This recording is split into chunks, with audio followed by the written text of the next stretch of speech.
This amendment is, again, it's simple. It basically repeals the highway use tax that was passed in this chamber last session, at the very end of session, that would charge heavy-duty trucks and vehicles with an additional use tax, essentially similar to a mileage tax as those trucks come through the state of Connecticut. We had a long debate about this last year.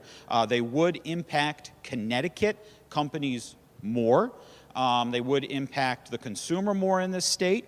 I just feel like I had said, the best thing we can do for our trucking companies who have done so much, and we heard yesterday what good jobs these are.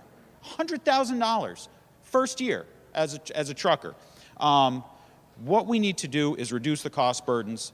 Being on the front line of this inflationary spiral, and make no mistake that we are in an inflationary spiral. The cost of goods and services that I purchase for my business every day have gone up so much over the past couple of years, and this is even before the highway use tax is going to go into effect. Everything we buy is double and triple what it was even a year ago. How we would add that burden, continually add that burden onto the hardworking families of Connecticut is beyond me.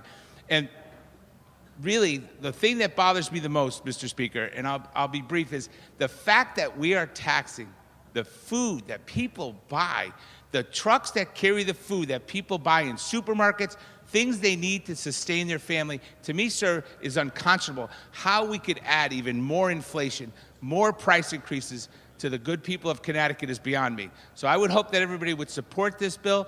It's not really a cost because we haven't received the money yet.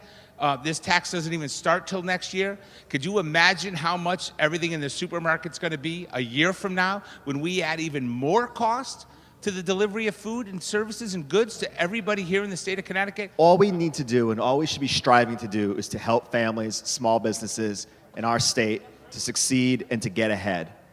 But the bottom line is that families and small businesses and working families, they can't get ahead when we are nickel and diming them at every corner with another new tax. It's the highway use tax. It was the tax on plastic bags. It's extra sales tax.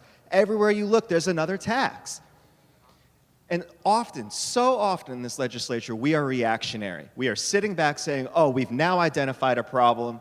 We need to try to fix it. This is an opportunity to do something right now to prevent something from going into effect that is going to directly hurt families and small businesses. We don't need to be reactionary.